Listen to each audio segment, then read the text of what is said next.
Today we're going to be talking about the success that left me empty as a creative entrepreneur. This is something that I've recently been going through, and I hope that you guys resonate with this, as this is something that I feel most creatives go through at some point in their journey. Hey guys, Matthew here. I'm a videographer and a creative entrepreneur, and this channel is all about the real journey of what it takes to build a creative business. I share editing tutorials, gear reviews, client work, behind the scenes, and honest conversations about what it takes to turn your creativity into income. No highlight reel, just the authentic process of me just figuring it out as I go.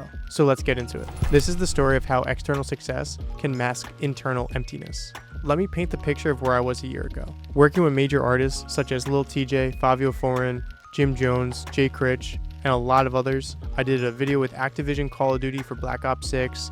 I had FIFA come through and rent my warehouse space to shoot a commercial for the latest FIFA app, building this reputation as an entrepreneur, studio owner, videographer, and editor. I was getting a lot of referrals, making a lot of money, getting millions of views, getting repeat clients, all the external markers of success. People would ask for advice and look up to what I was building.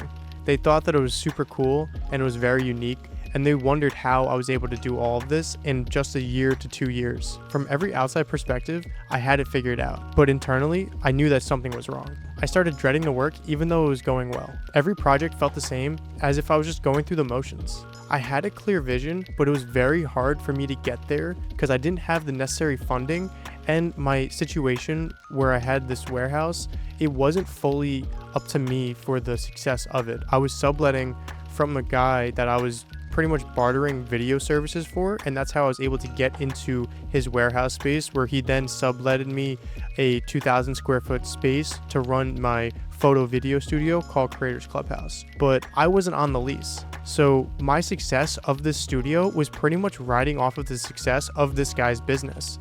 And it just so happened that the rent was super expensive, the facility was massive, the entire building was about 23,000 square feet.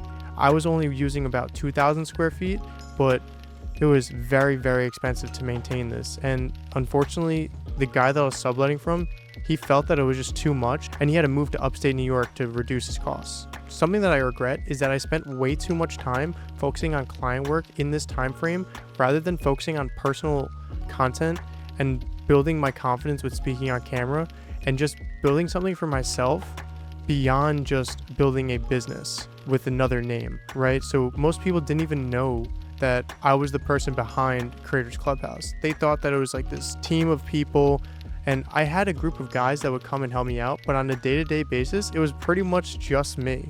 And it took a lot of time and effort, sleepless nights, and I spent a lot of money just to be able to maintain this. And thankfully at that period of time, I was still living at home, but the last year that I was there, I wasn't living at home, so I had additional expenses. There was even a transition phase from when my parents moved out, and I didn't have a place to live. So I literally was just sleeping in the warehouse. I had all my stuff in storage. This was about like a 2-month period. And thankfully at the time, I had friends that would let me, shower at their place. I had a girlfriend that used to let me shower at her place, so I'm super grateful for that. But it was very stressful, and it definitely took a toll on my mental. People used to just trust me, and they would want to bring their projects to my space because they knew that Matt would be the person to get it done and to make them look good towards their clients, which is super amazing, and I'm very grateful for that. But I spent a lot of time trying to help other people build their stuff, and I kind of knew that what I was building business-wise wasn't going to last forever because I didn't have the funds to be able to go and get my own space. And that was super stressful for me. I felt just like a service provider.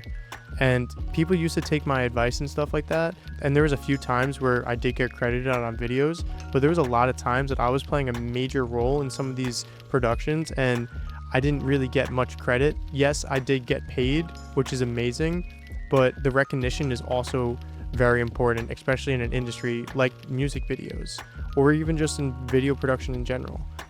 People don't always know what's going on behind the scenes, so just giving credit or appreciation to the people that are really putting their foot forward to actually make this thing come to life goes a long way.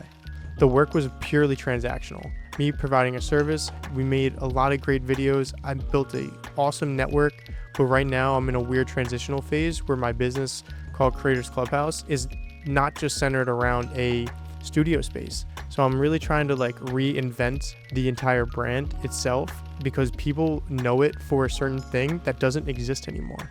So I'm kind of struggling with that. So now I want to focus more on myself and trying to build something for myself that doesn't really require having crazy overhead like a warehouse, adding more expenses to that when I'm not making enough money to be able to justify it. Right now, it doesn't make sense. So I'm trying to figure out other ways to still be able to be creative, still do some client work, but also building something for myself that's everlasting. The deeper issue is that I had no personal identity beyond my technical skills and the warehouse, because people knew me just for those things. They didn't really know me as Matthew Connolly. If you asked me what I stood for in that period of time, I wouldn't really have much of an answer. It was something that I had a dream of, but it wasn't fully that.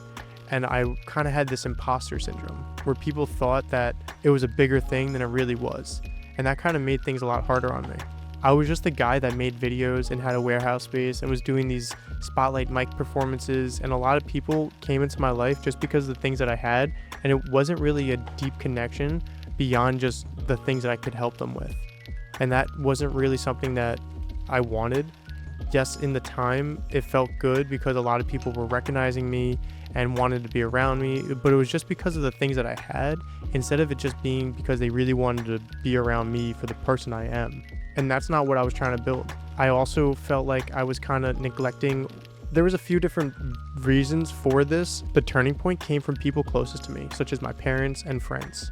I think one of them was because I used to smoke a lot of weed, and about a little bit over a year ago, I stopped doing that, and I started actually to become more of myself. And it took external people in my life to make me kind of realize this about myself, and was just hindering my progress with my business and personal development. They started pointing out changes in my personality and behavior, and how certain habits was affecting the person that I was becoming.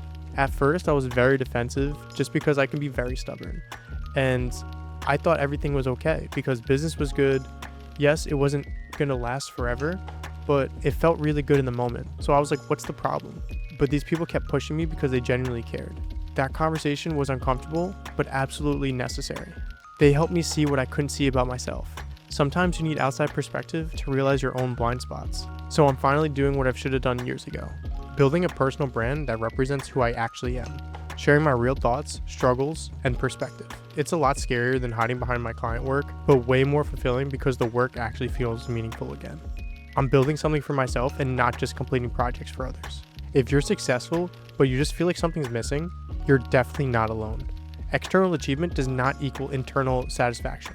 A lot of people around me thought I was super successful, making money, working with these dope artists and brands, and they were always wondering how I was able to do that.